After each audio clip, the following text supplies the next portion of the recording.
Only 1% of people master their emotions and take control. Stoic rules for mental strength. The day you realize your emotions are controlling your life. The day you realize your emotions are controlling your life does not arrive with noise. It does not announce itself like a storm. It arrives in silence, in the middle of an ordinary day, when you finally become tired of being a stranger to yourself.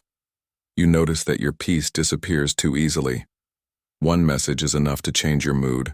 One criticism is enough to make you doubt yourself. One unexpected problem is enough to ruin the entire day. You wake up with plans, with goals, with intentions, and yet a single emotion can take control of everything. Fear changes your decisions. Anger changes your words. Anxiety changes your future before it even arrives. And little by little, without realizing it, you stop living according to reason and begin living according to whatever feeling is strongest in the moment. That is why you feel exhausted. Not because life is too heavy, but because you are carrying emotions that were never meant to lead you. Think about how many times you have lost hours, days, even years, to things that existed only in your mind. You worried about conversations that never happened. You imagined rejection before anyone rejected you. You replayed old mistakes as if suffering long enough could somehow change the past. You called it being careful. You called it preparing. But if you are honest, much of it was not preparation. It was fear wearing the mask of responsibility. Most people never question this. They assume that if they feel something strongly, it must be true. If they feel afraid, there must be danger. If they feel insecure, they must not be enough. If they feel angry, someone else must be wrong. But emotions do not always tell the truth. A frightened mind can make a harmless situation look dangerous. An angry mind can turn a small disappointment into a personal betrayal. An insecure mind can make a capable person believe they are weak. This is the trap. You begin to trust your emotions more than your reason. You stop asking whether your thoughts are true and start obeying them automatically. You no longer decide how to respond to life. You react, and a life built on reaction is a life without direction.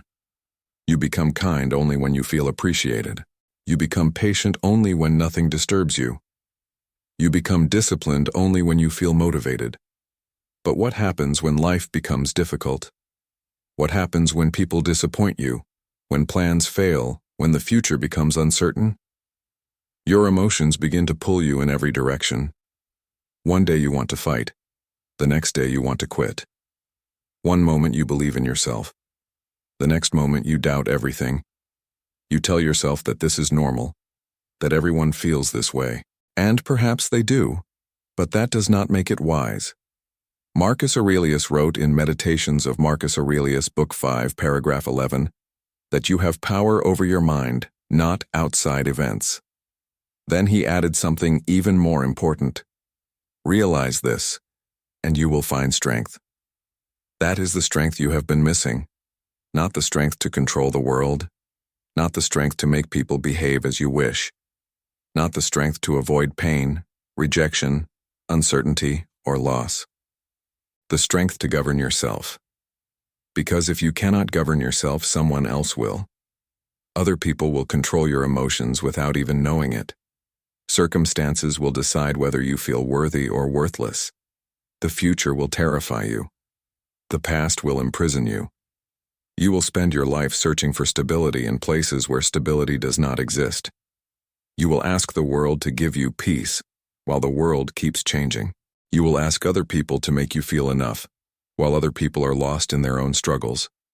You will ask the future to promise you certainty, while life promises no such thing. And because none of these things can truly be controlled, you will remain anxious, frustrated, and emotionally dependent. This is why so many people suffer.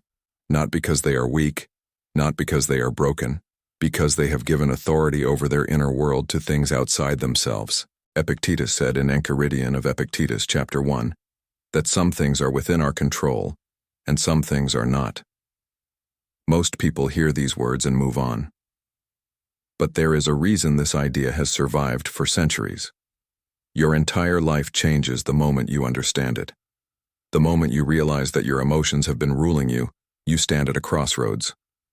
You can continue living the same way, allowing every fear, every doubt, every disappointment to pull you wherever it wants, or you can decide that from this day forward your emotions may speak, but they will no longer command.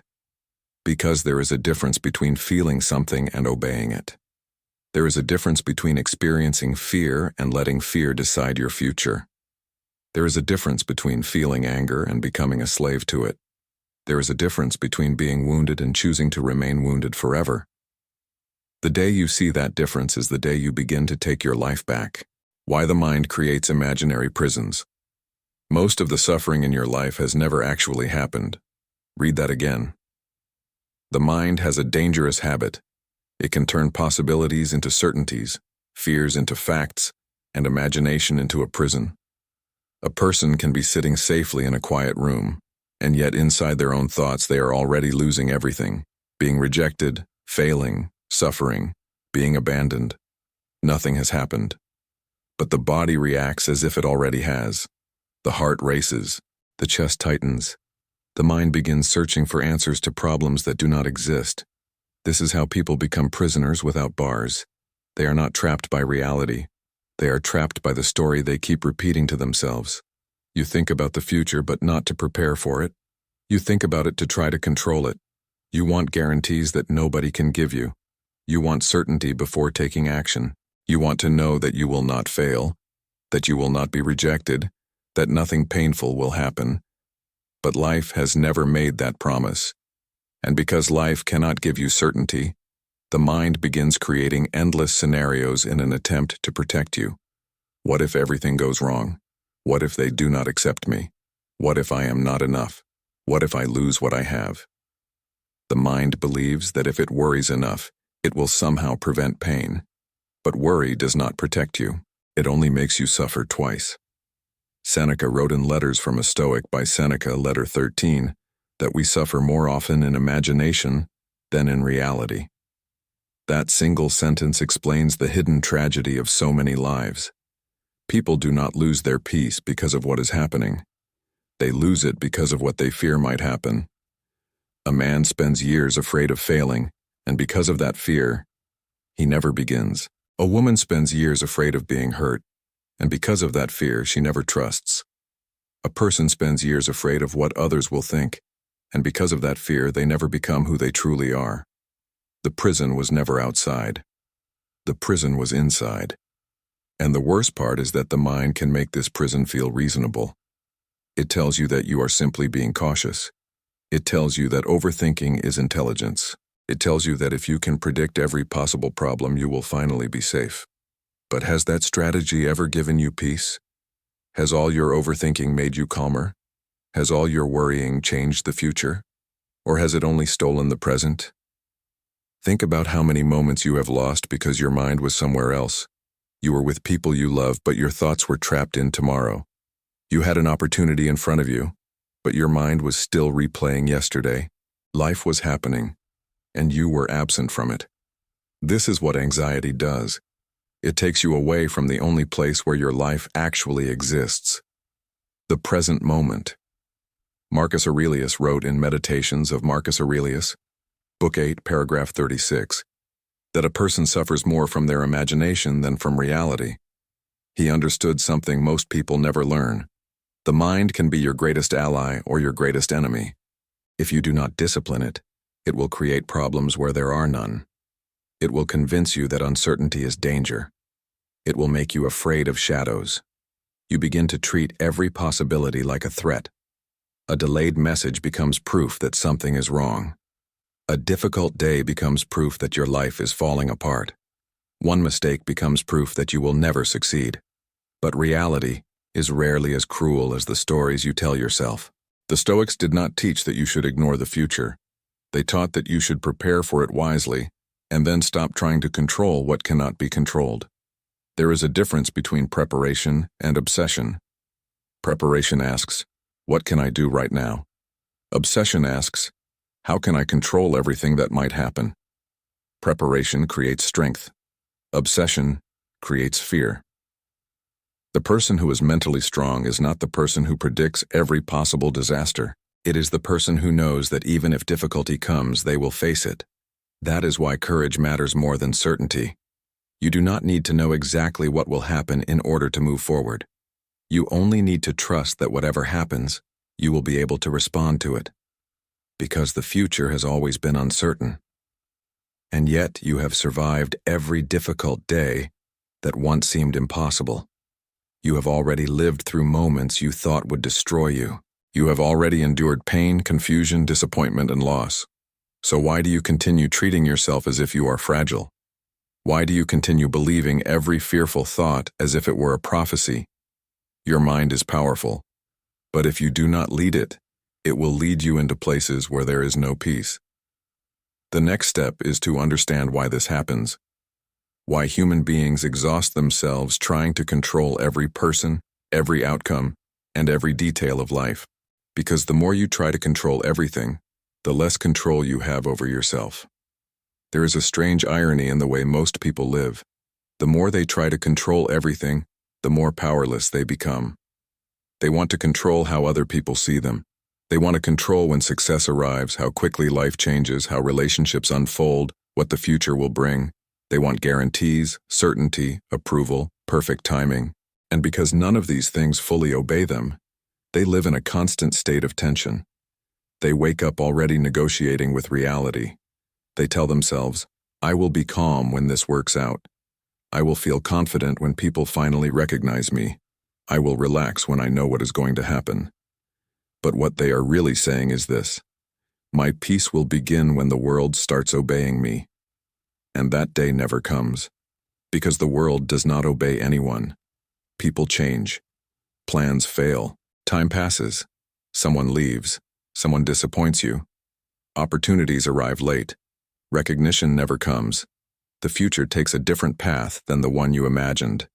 And if your emotional stability depends on controlling these things, then your stability will always be fragile. This is the hidden cost of trying to control everything. You lose control of yourself. You become emotionally dependent on circumstances. A single message can ruin your day. One person's opinion can destroy your confidence.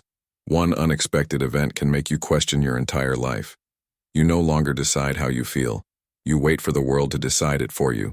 And the more you depend on the world for peace, the more anxious you become. Because deep down you already know the truth. The world is unpredictable. That is why people cling so tightly to control. Not because they are strong, but because they are afraid. They believe that if they can manage every detail, they can avoid pain. They think that if they can make everyone happy, nothing will go wrong. They think that if they worry enough, prepare enough, overthink enough, they will finally feel safe. But there is no safety in that kind of life. There is only exhaustion. You keep checking your phone, not because there is something important there, but because you are looking for reassurance. You replay conversations in your head, not because they matter, but because you are trying to rewrite what already happened. You imagine every possible future not because it helps you, but because you cannot tolerate uncertainty. And yet uncertainty remains.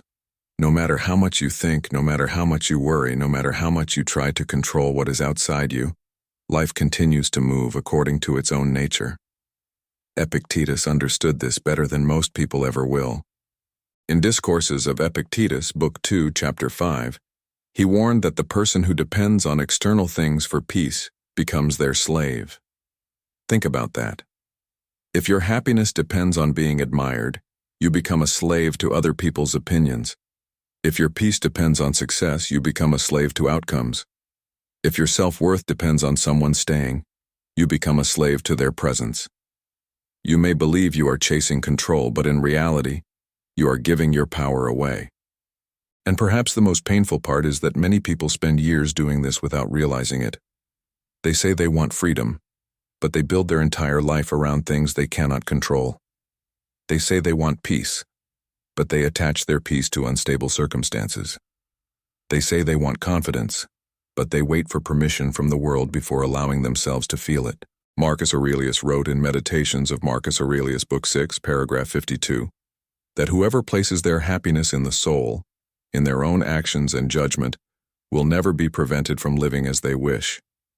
That is the freedom you have been looking for, not the freedom to control life. the freedom to stop needing to. Because there is a great difference between caring and clinging. You can care about your work without needing success to define you. You can care about people without trying to possess them. You can care about the future without demanding certainty from it. The moment care becomes control, peace disappears. And so you begin to understand something that changes everything. You were never meant to carry the weight of the entire world. You were never meant to control every outcome, every opinion, every possibility. You were only meant to govern one thing: yourself, your thoughts, your actions, your choices, your response. That is enough. In fact, that is the only place where real power has ever existed. The next chapter is where the transformation truly begins, because once you stop trying to control what is not yours, you are finally ready to discover what is. There comes a moment when you become so tired of fighting life that you are finally ready to see the truth. You were trying to control things that were never yours. You tried to control whether people understood you. You tried to control whether they stayed, whether they loved you, whether they approved of you. You tried to control time, outcomes, opportunities, the future. You spent years carrying a burden that no human being was meant to carry. And because you could not carry it, you blamed yourself. You thought you were weak because you felt anxious. You thought you were broken because you could not find peace. But your problem was never weakness. Your problem was that you were fighting the wrong battle. Epictetus said in Enchiridion of Epictetus, chapter 1, that some things are up to us and some things are not. Most people hear those words and think they already understand them. They do not. Because this is not just an idea. It is a line that divides two completely different ways of living. On one side, there is the life of confusion, a life where your emotions rise and fall according to everything happening around you. A life where you become angry because people are not who you want them to be. A life where you become anxious because the future refuses to reveal itself. A life where you spend all your energy trying to change things that do not belong to you. On the other side, there is the life of freedom, a life where you stop asking the world to obey you and begin asking yourself a better question. What is actually mine to control? That question changes everything, because when you ask it honestly, you begin to see that there are only two worlds. The first world is the one outside you. Other people's opinions, their choices, their moods, the past, the future, luck, timing, rejection, success, failure, everything that happens beyond your will. The second world is the one inside you, your thoughts, your actions, your values, your discipline, your words, your response. One of these worlds will never fully obey you. The other one always can. And yet most people spend their lives abandoning the second world in order to chase the first. They neglect their own mind while trying to manage the minds of others. They lose control of their own actions while trying to force outcomes. They sacrifice their peace in order to win battles that cannot be won. This is why they suffer. Not because life is cruel, because they have confused what belongs to them with what does not. Imagine a man standing in the middle of a storm, screaming at the sky to stop raining. He becomes angry, exhausted, bitter. He believes the storm is ruining his life. Another man stands in the same storm. He does not waste his strength trying to command the sky. He takes shelter. He adjusts his path. He remains calm. The storm is the same. The difference is that one man tried to control what was never his, while the other controlled what always was, himself. That is the difference between emotional slavery and emotional mastery. The emotionally weak person says, "I cannot be at peace until life changes." The emotionally strong person says, "Life may never change. I will." Marcus Aurelius wrote in Meditations of Marcus Aurelius, Book 12, paragraph 36, that your mind will take the shape of what you frequently hold in thought. If you spend your life thinking about what you cannot control, your mind becomes weak, frustrated, restless. But if you train your attention toward what is within your power, your mind becomes steady. For the first time, you stop feeling pulled in every direction. Someone criticizes you. Instead of trying to control their opinion, you ask whether there is truth in it. If there is, you learn. If there is not, you let it pass. Something does not go according to plan. Instead of collapsing, you ask, what can I still do from here? The future becomes uncertain. Instead of panicking, you remember that uncertainty is not your enemy. Your task is not to know what will happen. Your task is to meet whatever happens with courage. This is where your power begins, not in controlling the world, in no longer depending on the world to control yourself. And yet there is one more obstacle that keeps people trapped. Because even after they discover what is and is not in their control, many people still return to their suffering. Not because they have to, because part of them still needs it. There is an uncomfortable truth that very few people are willing to face. Sometimes you hold on to your suffering because you no longer know who you are without it. You say you want peace. You say you want to stop overthinking, stop being angry, stop feeling anxious. But if you are honest, there is a part of you that has become attached to these emotions. You have carried them for so long that they no longer feel like visitors. They feel like your identity. The anxious person begins to believe, this is just who I am. The angry person begins to believe, this is how I protect myself. The wounded person begins to believe, if I let go of this pain, then what was all of it for? And so, without realizing it, you keep returning to the very emotions that are destroying your peace. Not because they make you happy, because they make you familiar. The human mind is strange. It does not always choose what is healthy. It chooses what is known. Even suffering can become comfortable if you have lived with it long enough. You learn how to survive inside your anxiety. You learn how to build your life around your fear. You learn how to explain your anger, justify your sadness, defend your emotional chaos. And after years of doing this, the idea of changing becomes frightening, because if you are no longer the anxious one, the angry one, the broken one, then who are you? This is why so many people sabotage their own healing. They say they want peace, but when peace begins to appear, they become uncomfortable. Silence feels strange to someone who has spent years feeding their mind with noise. Stillness feels dangerous to someone who has spent years believing that constant worry is what keeps them safe. A person who has lived in emotional chaos for too long can begin to mistake intensity for meaning. They believe that if they are not suffering, they are not trying hard enough. If they are not worrying, they are being irresponsible. If they are not angry, they are weak. But none of this is true. Worry is not preparation. Anger is not strength. Pain is not identity. Seneca wrote in On the Tranquility of Mind by Seneca that many people are unhappy not because life is difficult, but because they become attached to the habits that make them miserable. That is the trap.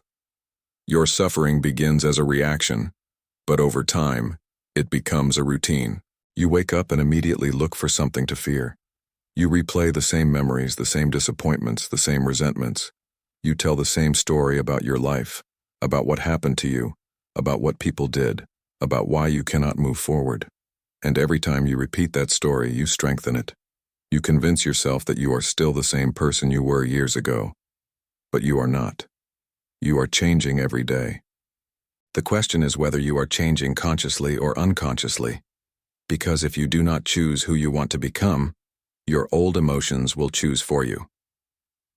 Marcus Aurelius warned about this in Meditations of Marcus Aurelius, Book 10, Paragraph 8. He wrote that people seek retreats for themselves, in the country, by the sea, in the mountains. But the best retreat is within your own mind. Why? Because no external change can free you if you continue carrying the same emotional chains inside. You can leave a relationship and still carry the same fear. You can change cities, jobs, routines, even entire lives, and still remain trapped in the same patterns. Because the prison is not outside you. The prison is the identity you keep protecting. The belief that you need your suffering in order to survive. But what if the opposite is true? What if the reason you feel stuck is because you keep rebuilding the very prison you are trying to escape?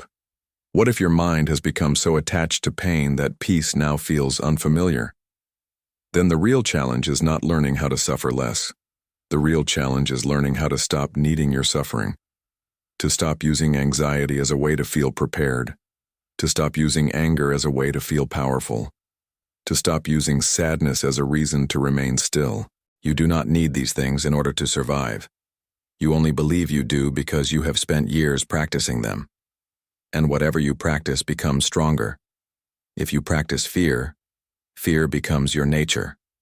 If you practice resentment, resentment becomes your voice. If you practice helplessness, helplessness becomes your identity. But if you begin to practice discipline, clarity, courage, patience, then slowly, something changes. You begin to meet life differently. You stop asking, why am I like this? And you begin asking, no, who am I becoming every time I choose this emotion? That question is dangerous because it forces you to take responsibility. It forces you to admit that your emotions are no longer only happening to you. You are also feeding them. And once you see that, you have a choice. You can continue being loyal to the version of yourself that suffers, or you can become loyal to the version of yourself that is trying to grow. The next step is difficult because it requires letting go of one of the deepest addictions of all, the need for other people's approval. One of the heaviest chains you carry is invisible. It is the need to be accepted, the need to be understood, admired, validated, chosen. The need to hear from other people that you are enough before you allow yourself to believe it. You may not notice it at first. It hides inside ordinary things. You replay a conversation, wondering if they liked you. You change the way you speak so nobody will reject you. You remain silent when you should speak because you are afraid of being judged. You say yes when you want to say no. You become whoever people want you to be, hoping that if they approve of you, you will finally feel at peace. But peace built on approval is not peace. It is dependence. Because the moment you place your worth in someone else's hands, you lose the ability to stand on your own, and then your entire emotional life begins to depend on things you cannot control. If people praise you, you feel valuable. If they criticize you, you feel worthless. If they stay, you feel secure. If they leave, you feel broken. You become a prisoner of other people's opinions. And the tragedy is that most people live this way for years without ever questioning it. They spend their lives performing. They perform confidence while secretly fearing rejection. They perform kindness while hiding resentment. They perform success while feeling empty. They perform strength while depending completely on what other people think of them. But the more you perform, the further you move away from yourself. You stop asking, what do I truly believe?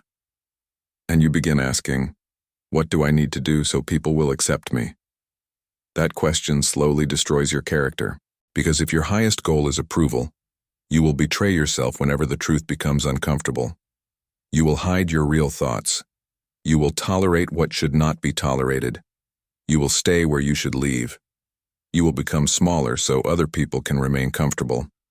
And all the while you will tell yourself that this is love, friendship, loyalty, responsibility. It is not. It is fear. The fear that if people see who you really are, they will no longer choose you. But consider this. If you must abandon yourself in order to be accepted, what exactly is being accepted? Not you, only the mask. Epictetus said in Discourses of Epictetus, Book 1, Chapter 21, that if you want to improve, you must be willing to be thought foolish and stupid by others. Why would he say that? Because the moment you begin living according to your own principles instead of other people's expectations, there will be people who do not understand you. Some will think you have changed. Some will think you have become cold. Some will become uncomfortable because they no longer have control over you. And that is when you discover who was truly there for you and who was only there for the version of you that was easy to manipulate. The person who seeks approval cannot be free, because they are always waiting for someone to approve of their choices, waiting for someone to tell them they are enough, waiting for permission to live the life they already know they want. But freedom begins when you stop asking permission. Marcus Aurelius wrote in Meditations of Marcus Aurelius, Book 3, Paragraph 4, that he would rather live a short life true to himself than a long life lived according to the opinions of others. That is courage. Not the courage to fight the world, the courage to stop performing for it, to stop measuring your value by how many people understand you, To stop changing yourself so you can fit inside someone else's idea of who you should be. Because no matter how much you try, you will never be enough for everyone. Some people will misunderstand you even when your intentions are pure. Some people will criticize you no matter how hard you try. Some people will leave no matter how much you love them. And if your peace depends on controlling those things, then you will spend your entire life chasing something you can never hold. There is a strange freedom in accepting this. You no longer need everyone to approve of you. You no longer need to win every argument, explain every choice, prove your worth to every person who doubts you. You begin to realize that your responsibility is not to be admired. Your responsibility is to be honest, to live according to your values, even when nobody applauds, to remain true to yourself, even when other people do not understand. Because at the end of the day, you are the one who must live with your choices. You are the one who must face yourself in silence. And there is no worse feeling than knowing you betrayed your own soul in order to keep other people comfortable.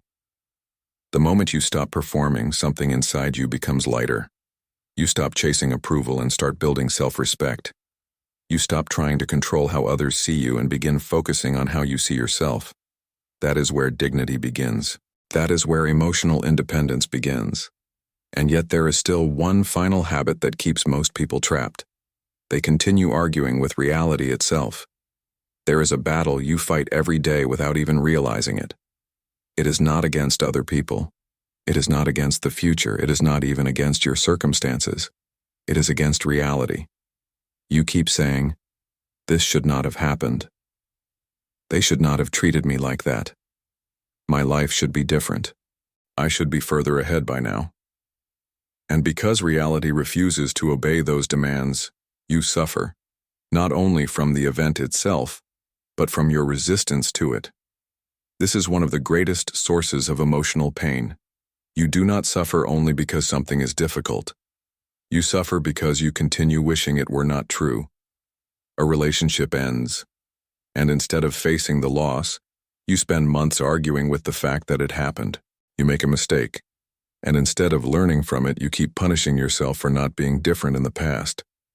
Life changes direction, and instead of adapting, you stay trapped in the idea of how things were supposed to be. You keep fighting what already exists, and no one wins a war against reality. Imagine standing in the rain, screaming at the sky because you wanted sun. The storm does not care. It continues, and while you are busy resisting it, you never think to seek shelter, to move, to adapt. That is what most people do with pain. They waste their strength asking life to be fair, asking the past to be different, asking people to become who they are not. But reality does not negotiate. The past does not return. People do not always change. Life does not unfold according to your plans. The sooner you accept this, the sooner you become free.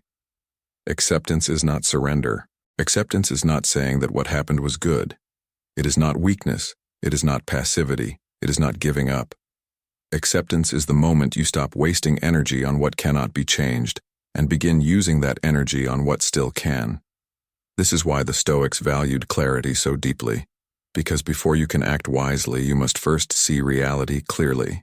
Marcus Aurelius wrote in Meditations of Marcus Aurelius, Book 8, paragraph 47, that you must accept whatever comes to you woven in the pattern of your destiny, because what could more aptly fit your needs?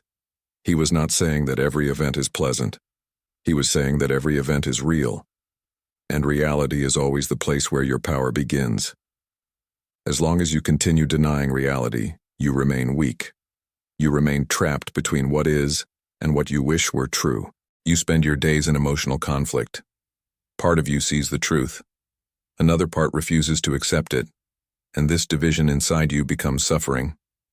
Think about how much energy you lose fighting facts. You know someone does not value you, but you keep hoping they will become different. You know a chapter of your life has ended, but you keep trying to reopen it. You know you made a mistake, but instead of learning, you keep replaying it in your mind, as if guilt could somehow rewrite history. But guilt cannot change the past. Anger cannot change people. Resistance cannot change reality. It can only drain you. Seneca wrote in On Providence by Seneca that the wise person does not resist what cannot be avoided, but turns every obstacle into material for strength.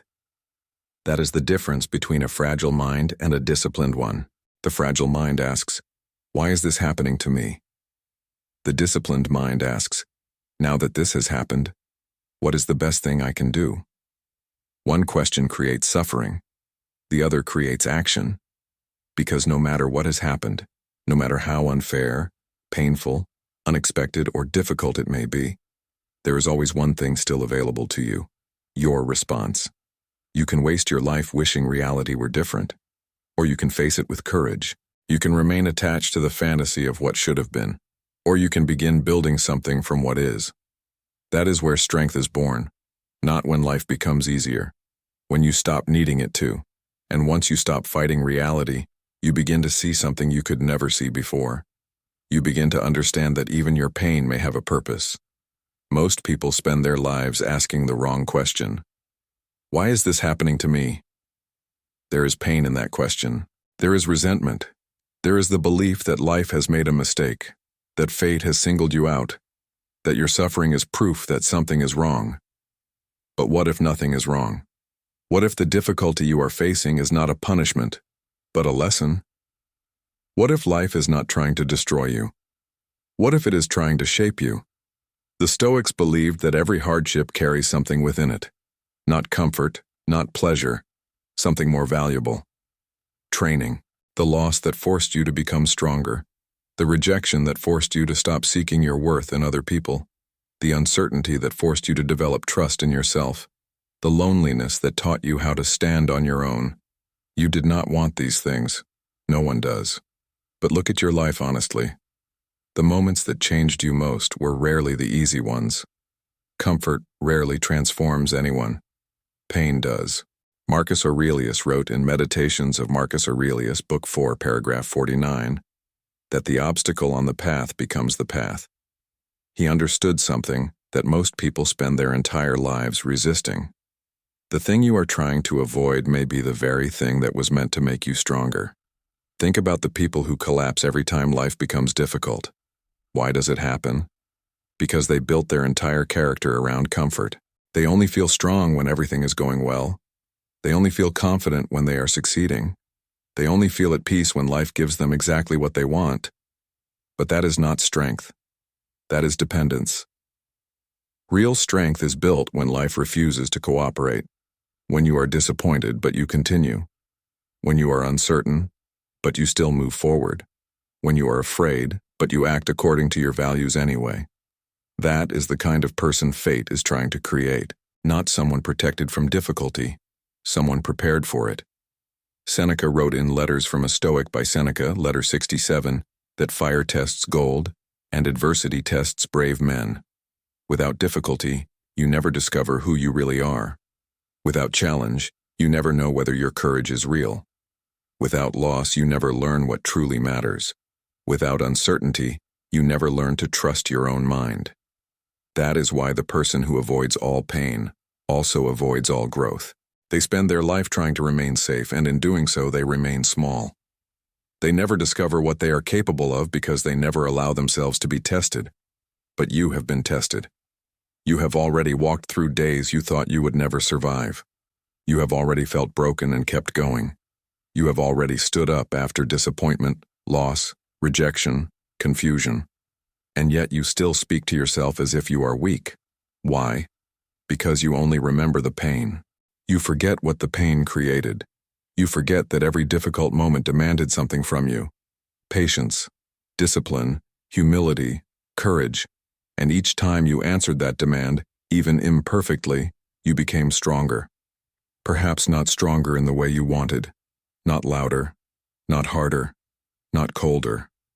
Stronger in the way that matters. More stable, more honest, more capable of facing reality without running from it.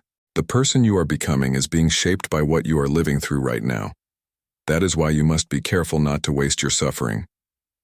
Pain, by itself, does not make you wiser. Many people suffer and become bitter. Many people suffer and become resentful, fearful, closed. Pain only becomes useful when you ask a better question. Not why me, but what is this teaching me? That question changes everything, because now the difficulty is no longer meaningless. The rejection becomes a lesson in self-respect. The failure becomes a lesson in resilience. The waiting becomes a lesson in patience. The uncertainty becomes a lesson in trust. And suddenly, the thing that once looked like an enemy becomes your teacher.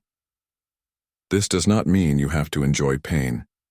It means you stop letting pain be wasted. You stop allowing difficult experiences to turn you into someone weaker. You decide that if life is going to test you, then you will use that test to become someone stronger, wiser, calmer, because you cannot always choose what happens to you, but you can choose what it creates inside you, and that choice is where your freedom lives.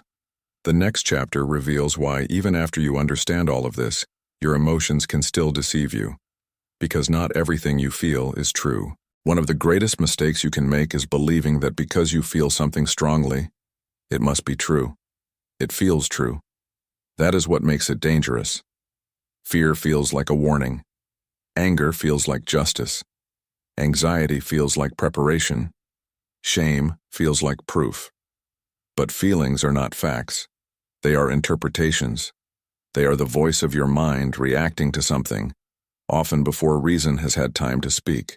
And if you do not learn to question that voice, you will spend your entire life obeying emotions that are lying to you. Think about how many times you were certain something terrible was going to happen, and it never did. You thought they hated you. You thought you were going to fail. You thought you would never recover. You thought one mistake had ruined everything. And yet, you are still here. The emotion felt real, but the conclusion was false. This is what fear does. It takes uncertainty and turns it into disaster. It whispers, "You are not ready. You are not strong enough. If you try, you will fail." And because fear speaks with such conviction, most people never question it. They surrender before life has even given them a chance. But fear is not wisdom. Fear is often just the mind trying to protect you from discomfort. The problem is that the mind cannot always tell the difference between discomfort and danger. To the mind, being rejected can feel like dying. Being criticized can feel like being destroyed. Being uncertain can feel like being unsafe. So it reacts. It creates panic where there is only possibility. It creates hesitation where there should be action. It convinces you to stay small because small feels safe. Marcus Aurelius wrote in Meditations of Marcus Aurelius, Book 11, Paragraph 18, that the things you think about determine the quality of your mind. If you constantly believe every fearful thought, your mind becomes a place of fear. If you constantly believe every angry thought, your mind becomes a place of conflict. Because emotions do not simply visit you. They shape you, if you let them. Anger is another emotion that lies. It tells you that if you react immediately, you will feel stronger. It tells you that if you hurt someone back, you will regain your power. It tells you that your pain gives you the right to lose control. But anger rarely solves anything. Most of the time, it only creates more damage. You say things you regret. You make decisions that do not reflect your values. You become the very thing that hurt you. Seneca wrote in On Anger by Seneca, Book 1, Chapter 1, that anger is a brief madness. He chose those words carefully, because when anger controls you, you stop seeing clearly. You exaggerate. You assume. You attack. You stop responding to reality and start responding to the story your emotion has created. The same is true of shame. Shame tells you that because you failed, you are a failure.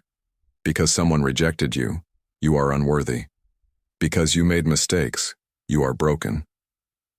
But shame confuses what you have done with who you are. You are not your worst moment. You are not your fear. You are not your sadness. You are not even your anger.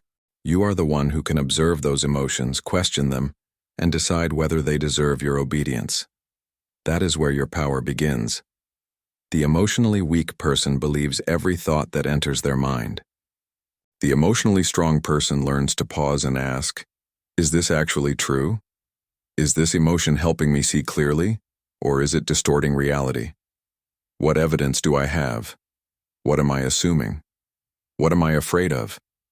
These questions are powerful because emotions lose much of their control the moment they are examined. Fear grows in darkness. Anger grows in silence. Shame grows when it is never challenged. But the moment you bring reason into the room, something changes. You begin to see that many of the thoughts that once controlled you were never as powerful as they seemed. They only ruled you because you never questioned them. Epictetus said in Discourses of Epictetus, Book 2, Chapter 18, that it is not enough to be struck by an impression. You must test it and say, "Wait for me a little, impression. Let me see who you are." That is what you must learn to do. Not every emotion deserves your trust. Not every thought deserves your belief. You do not have to obey every feeling simply because it is loud. You can stop. You can examine it. You can choose. And in that choice, you become stronger than the emotion itself.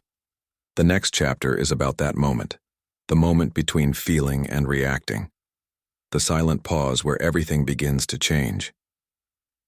There is a moment, small and almost invisible, that determines the direction of your entire life. It lasts only a few seconds. The moment between what happens to you and how you respond. Most people never notice it. Something upsets them and they react immediately. Someone criticizes them and they become angry. Something goes wrong and they panic. They feel afraid and they retreat. They feel rejected and they lose themselves. Their emotions arrive and they obey without question. That is why they remain trapped. Because a life without pause is a life ruled by impulse. The Stoics understood that freedom does not begin when you control the world.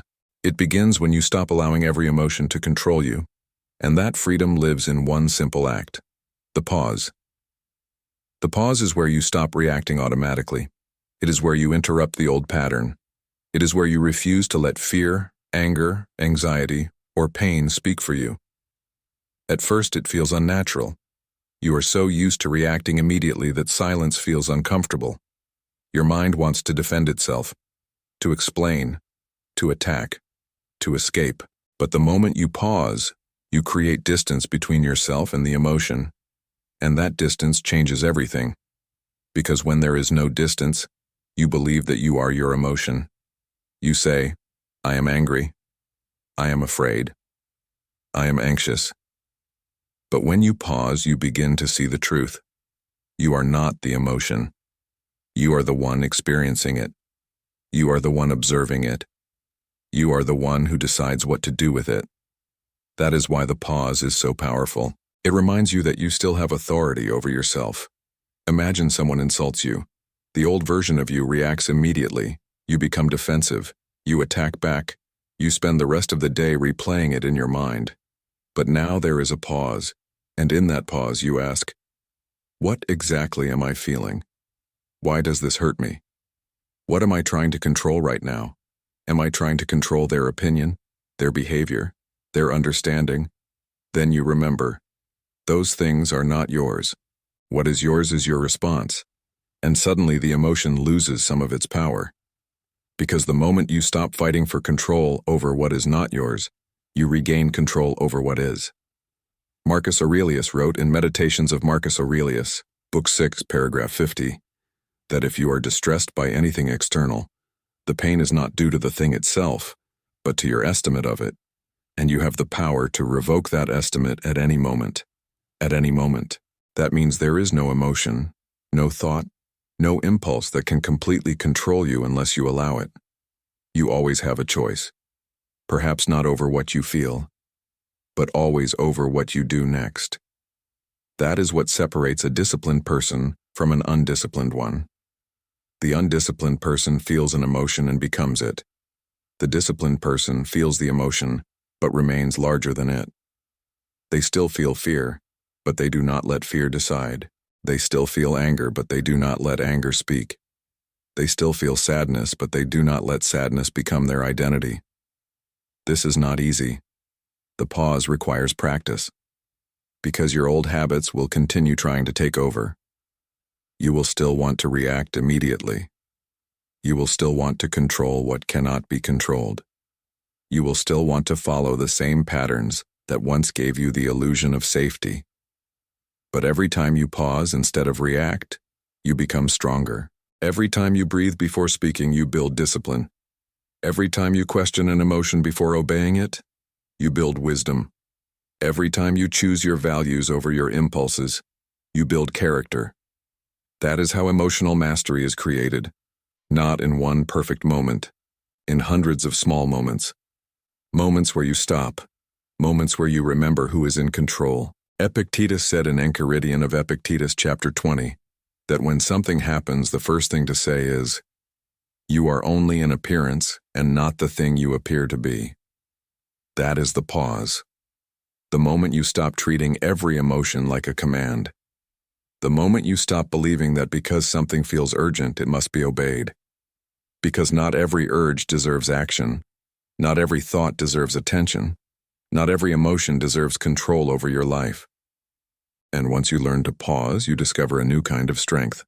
The strength to remain calm when everything around you is chaotic. Anyone can remain calm when life is easy. Anyone can feel strong when everything is going according to plan. It is easy to speak about peace when nothing is being tested. The real question is this: who are you when life refuses to cooperate? Who are you when the plan falls apart? When someone disappoints you? When the future becomes uncertain?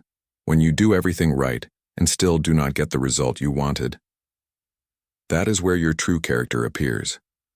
Most people believe that calmness is weakness. They think that if you are calm, you do not care. They confuse emotional control with emotional emptiness. But the Stoics taught the opposite. Calmness is not the absence of feeling. It is the refusal to let your feelings take control. The strongest person in the room is not the loudest, not the angriest, not the one who reacts first. The strongest person is the one who remains steady when everyone else is losing themselves. Because when life becomes difficult, people reveal what they have been practicing. The person who has practiced panic will panic. The person who has practiced anger will become angry. The person who has practiced dependence will collapse the moment something outside them changes. But the person who has practiced discipline, patience, and self-control will remain standing. That is why calmness is a form of strength. It is proof that your mind is no longer ruled by circumstances. Imagine two people facing the same problem. Both lose something important. Both feel pain. Both feel fear. But one of them immediately loses control. They complain, blame, become desperate. They allow the event to destroy not only their situation, but also their peace. The other person feels the same pain, but responds differently. They take a breath. They accept what has happened. They focus on what can still be done. They refuse to make the situation worse by adding panic to the problem. That is what mental strength looks like, not pretending not to care, caring deeply, but still remaining in control of yourself. Marcus Aurelius wrote in Meditations of Marcus Aurelius, Book 4, Paragraph 3, that if you are distressed by external things, it is not they that disturb you, but your own judgment of them. That is why calmness is always possible. Because no matter what happens around you, there is always one thing still under your control: the meaning you give it. A difficult day can become proof that life is against you, or it can become proof that you are stronger than you thought. A failure can become a reason to give up, or it can become a reason to grow. A moment of uncertainty can become panic, or it can become patience. The event does not decide who you become. Your response does. Most people spend their lives trying to create a life where nothing ever goes wrong. But such a life does not exist. There will always be uncertainty. There will always be disappointment. There will always be things you did not choose. If your peace depends on life being easy, you will never know peace. You must build something stronger. You must build a mind that remains stable even when life is unstable. Seneca wrote in Letters from a Stoic by Seneca, Letter 78, that the greatest remedy for anger and fear is delay. Why? Because calmness gives you access to reason. When you are overwhelmed by emotion, you stop seeing clearly. You exaggerate. You assume. You imagine the worst. But when you remain calm, even for a moment, you create space for wisdom. You stop asking, "Why is this happening?" and begin asking, What is the right way to respond? That question changes everything, because life may not always give you good circumstances, but it always gives you the opportunity to choose your character. And character is built precisely in the moments when it would be easier to lose control. Every time you remain calm instead of reacting, you become stronger. Every time you choose patience instead of panic, you become wiser. Every time you refuse to let difficulty make you bitter, you become free. That is the kind of strength that cannot be taken from you. Other people can leave. Plans can fail. The future can remain uncertain. But if you have learned to remain calm within yourself, then there is nothing life can do that will completely destroy you. Because your stability no longer depends on what happens. It depends on who you choose to be.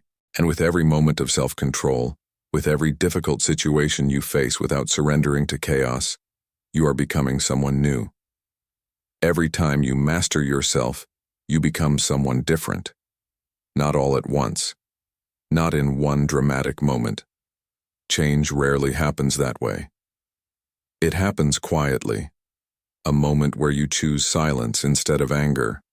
A moment where you continue despite fear. A moment where you stop seeking approval. A moment where you accept reality instead of fighting it. These moments seem small. Most people ignore them. But your life is built from these moments. Because every choice you make is teaching your mind who you are. If you constantly give in to fear, you teach yourself that fear is in charge. If you constantly obey anger, you teach yourself that your emotions are stronger than your values. If you constantly run from discomfort, you teach yourself that you are weak. But the opposite is also true. Every time you remain calm, you teach yourself that you are capable of calmness.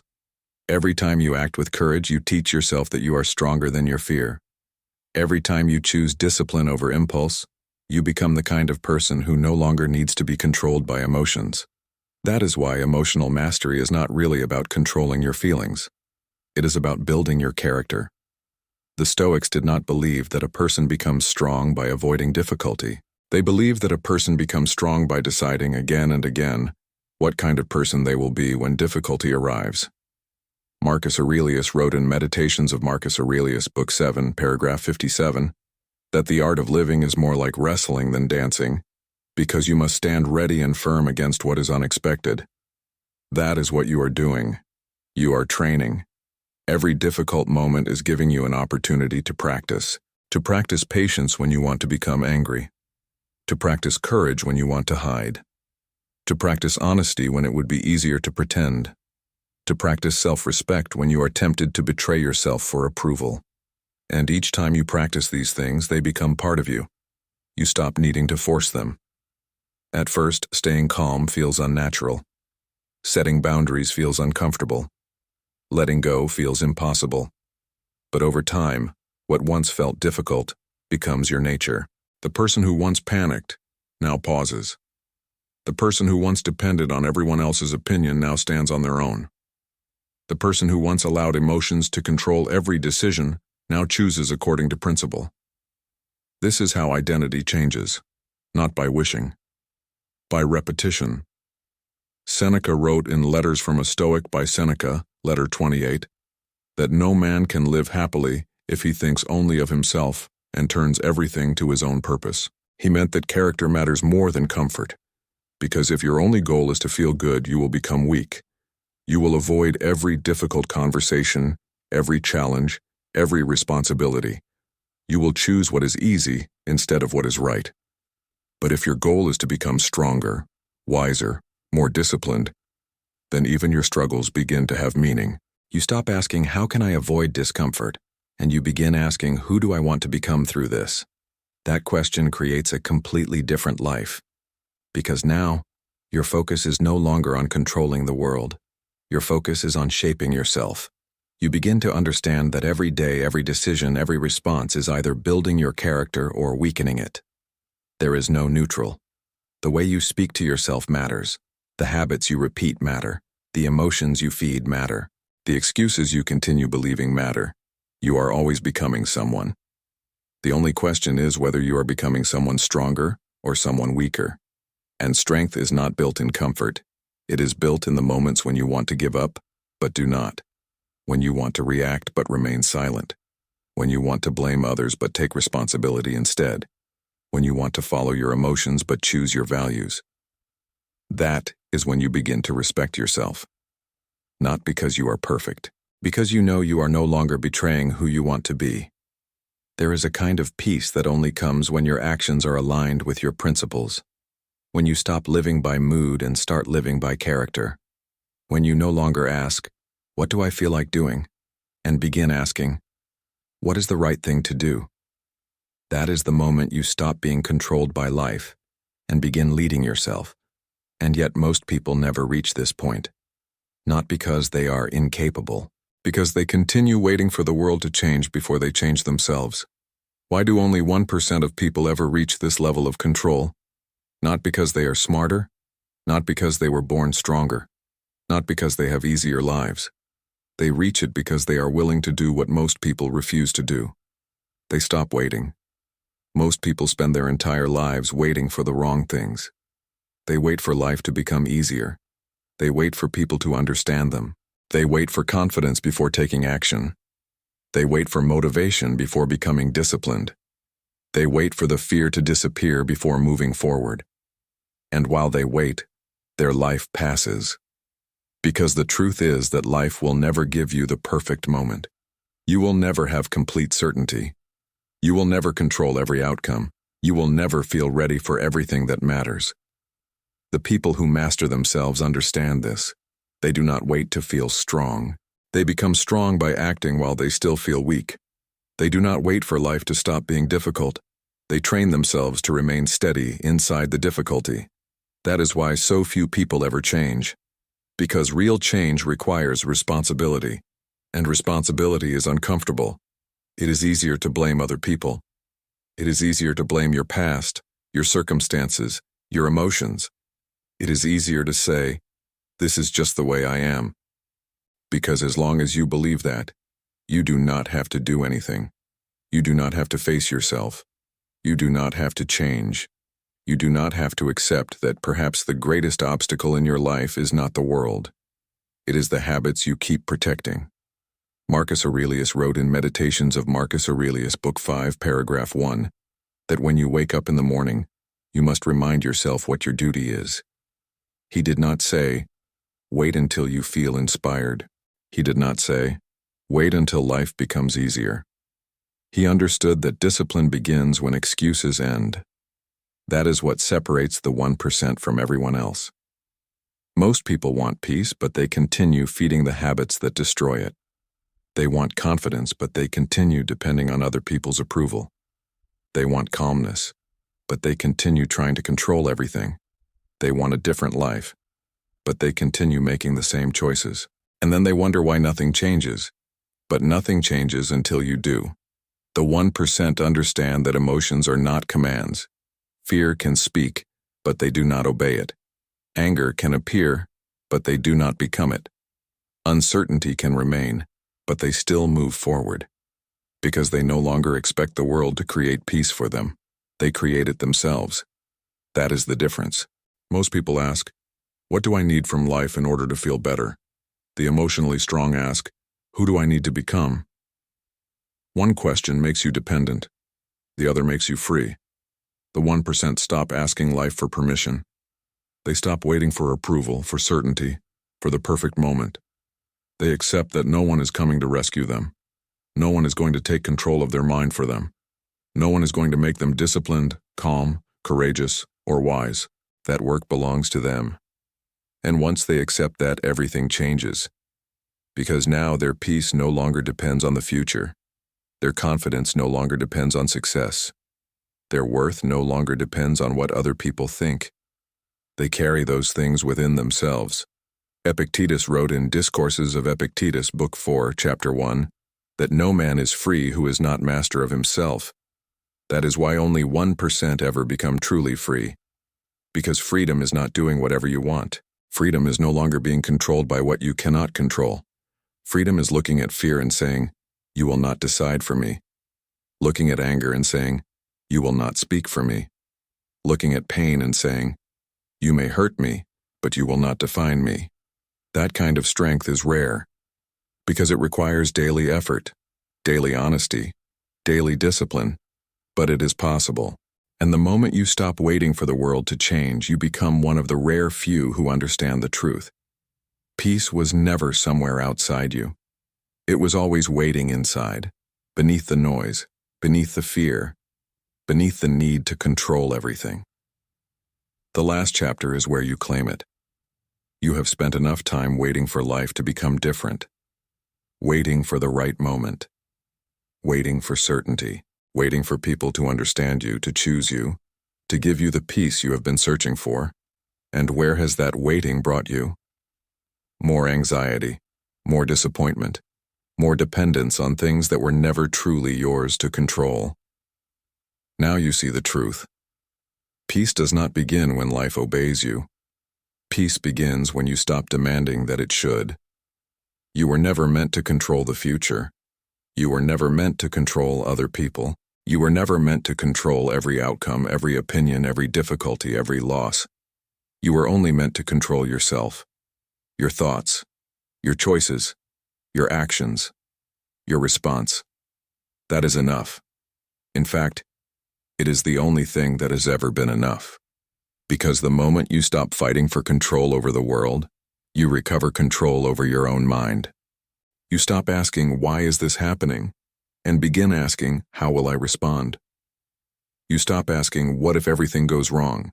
and begin asking, "Who will I be if it does?" You stop asking, "How can I make life easier?" and begin asking, "How can I become stronger?" That is the shift. That is the moment your entire life changes. Not because your circumstances suddenly improve, not because the future becomes certain, not because other people finally become who you wanted them to be. Your life changes because you do. Marcus Aurelius wrote in Meditations of Marcus Aurelius, Book 8, Paragraph 8, that you have power over your mind, not outside events. Realize this, and you will find strength. There is no deeper truth than that, because everything you have been looking for already exists within you. The calmness, the discipline, the courage, the clarity. They do not come from the outside world. They come from the way you choose to meet the world. You will still face difficult days. You will still lose things. You will still feel fear, uncertainty, sadness, frustration. Stoicism was never about becoming emotionless. It was about becoming unshakable, about feeling everything, but still remaining loyal to your principles, about standing in the middle of chaos without becoming chaos yourself. That is what the 1% understand. They understand that true strength is not controlling life. It is remaining in control of yourself while life changes around you. And from this moment on, that can be you. Not tomorrow. Not when you feel more ready. Now. Because every day you wait is another day you allow fear to lead you. Another day you allow circumstances to decide who you are. Another day you give away the power that has always belonged to you. Take it back. Take back your attention. Take back your mind. Take back the responsibility for your own peace. Let other people think what they want. Let the future remain uncertain. Let life unfold the way it unfolds. And in the middle of all of it, choose to remain steady. Choose to remain disciplined. Choose to remain true to yourself. Because when you do, something extraordinary happens. You no longer need the world to change in order to feel at peace. You no longer need certainty in order to move forward. You no longer need approval in order to know your worth. You become free, not because life gave you freedom, because you stopped giving your freedom away.